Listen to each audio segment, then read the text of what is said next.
Alright, and we're back. Gonna be doing the Scarecrow Fields. Here's a cool FMV.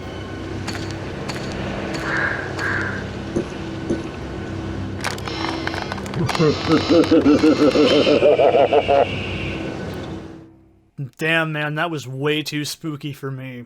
So, if the Scarecrow Fields doesn't give you a hint about what enemies are up here, I don't know what to tell you. So, first things first, when we get in here, switch over to the small sword, and this is where the game starts to get a little bit more complex. So see this asshole over here? Just walk around him in a little semicircle, and then just smack him with the sword. Do not, and I swear to God, do not use the Warhammer. It will not hit these guys properly, and it will take twice as long to kill them. Believe it or not, that is actually pretty quick. The Scarecrows are required to kill all the enemies in this level. This is where the game starts getting creative with how you need to figure out how to read the environment. Now, up here, by the way, we have another new enemy type. This is the Hua Pitchfork Zombie. Not a big deal. They're pretty much like faster versions of zombies. I think 4 of them are in each one of these haystacks, by the way. Just daring dash that out of the way, and you can go through here. You can also use the power attack from the hammer or the club, I'm pretty sure, and you'll be gravy, mate. So, all right. Now I'm gonna buy a few things actually while I'm thinking about it, because I don't think I'm gonna need to buy them, but I'm buying them for brevity's sake for later. I'm gonna buy some more crossbow bolts. You can use the crossbow on the enemies if you're a complete scrub like Josh Strife, but I'm not a complete fucking idiot, so I know what I'm doing. But we do need to have the crossbow for this next section coming up. You can use throwing knives, but trust me, just use the crossbow, it's better.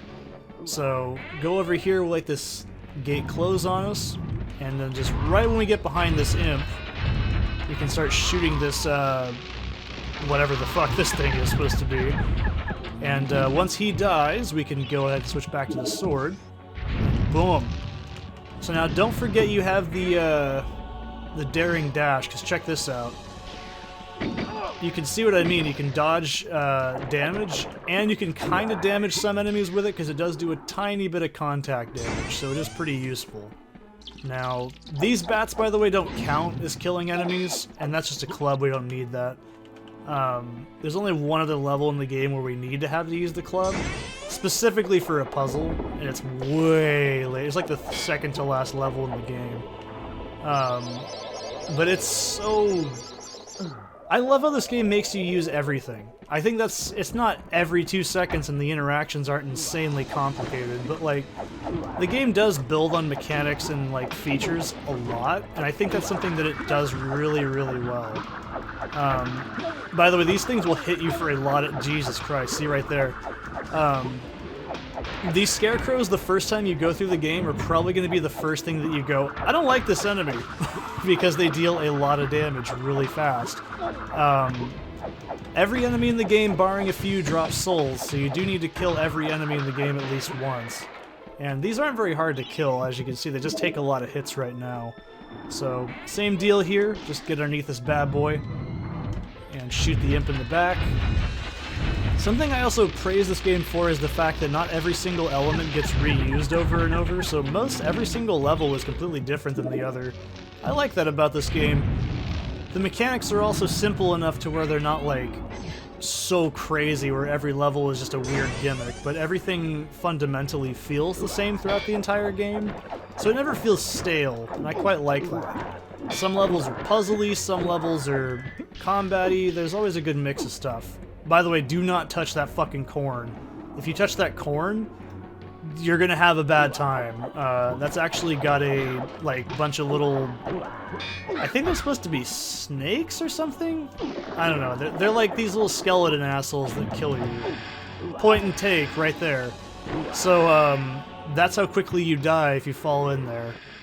That dragon, by the way, that is a power-up. We get that as a enemy later on in the game. I'm talking like way, way later in the game. And yeah, Levo says, death awaits anybody in the cornfield. It's great. I couldn't have figured that out. So, yeah, you can see the chalice over there, but how do we get it? Well, don't you worry your little precious head, okay? You don't have a precious head. Don't act like you do. But yeah, we need to get that. So, you can also burn those, I'm pretty sure. Oh, Jesus, that was close. It's very easy to accidentally go careening off into that shit. So just dash through this shit and you won't take any damage, hopefully. Oh, God. Yeah, I was gonna say, that's gonna smack me. That's gonna hurt. Ooh. So this part's tough. You can take a lot of dumb damage on this part, and I really... Yeah, there we go. So I should really be running for this, but you know me. I'm not gonna do the smart thing. This is also the level that you need to understand how to use the dash. Because you can see right there, I actually just avoided damage entirely because I dashed through it. It does take some of your shield away, but trust me, that is a little of a loss. So go ahead and pick up the harvester part. Now don't go to the right. We're going to go all the way back to where we were just at in the cornfield introduction. Because that is actually what we need to use to get the harvester unlocked to get the chalice. So I'm not really super worried about health. I think there's another healing fountain next to the chalice, but just to be cool, we'll get it. Why not? I'm going to take a little bit of a stretch while I'm doing this. Oh. So, yeah. One thing that does suck about this game is once you get a lot of health, it takes a long time to refill your health, which is not the worst thing to complain about, I think, but oh man, I don't remember how the sequel fixes it, honestly. It's been... How the fuck did that hit me? More or less, how the fuck am I not in here yet? There we go. But yeah, I don't remember if the sequel fixes that or not. I remember you had to use healing fountains too in that game, but it's been like I said, so fucking long, I don't remember. Hoo-ah yourself. Alright, here we go. So we can go into here, and we can just move this hay bale.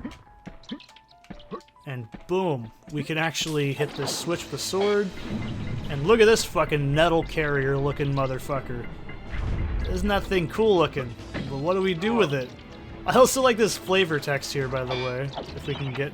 The corn cutting machine is missing a part. A cog fell off this miracle of modern agriculture, and it hasn't worked since. So go ahead and use the harvester part on it. That is so fucking cool. I love it. I wish all agriculture looked like that. I really do. It would be so fucking metal. So we also can get a life bottle in this level as well. And we might as well refill our crossbow bolts again, because we're going to need these for a boss fight coming up in a little bit. By the way, you don't need to worry about gold that much. You really shouldn't have to worry about gold if you're playing correctly. Don't be like fucking Josh Strife and be a fucking idiot. You don't actually need to use that much gold to beat the game. Some things you actually only get one time, by the way, from the Hall of Heroes. A good example is a lightning ability, which I won't use until the very, very end of the game. Things like the spears, do not waste those. Those are so fucking expensive. Those are like, no joke. I don't even remember how much gold because I only use it on the very end of the game. But I can tell you some things, like enchanted arrows with magic. Those are like 100 gold per like 40... I don't even think it's 40, I think it's 100 per 10. It's pretty fucking expensive to start relying on stuff like that. And a good example is the broadsword, which we can get in a little bit. The broadsword, that costs 100 gold to enchant, but the enchantment wears off every second. So that is a huge waste of gold, which I do not recommend even touching.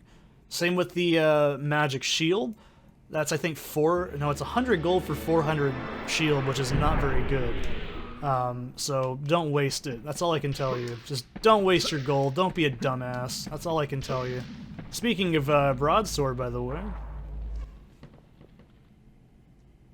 Fortescue, you jawless arrow magnet! What are you doing back here?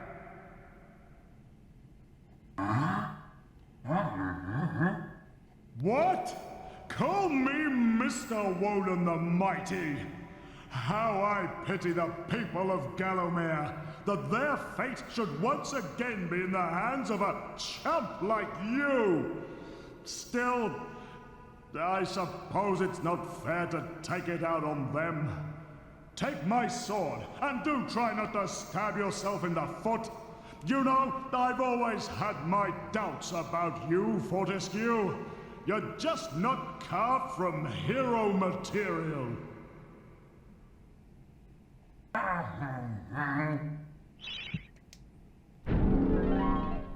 And blammo! We get the broadsword.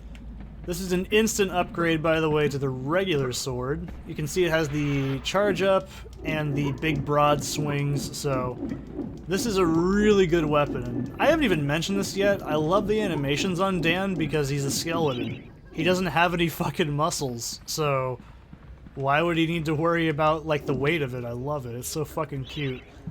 But, yeah, that's what that 0%, by the way, means on the weapon, if I wanted to enchant it for 100 gold. It does double damage, but by the time we can make use of something like that, we're gonna get it replaced, so it's not a big deal. So, yeah, about that. I'll see you guys in the next one. I hope you're enjoying the game so far as much as I am playing it. I'll see you in the next one.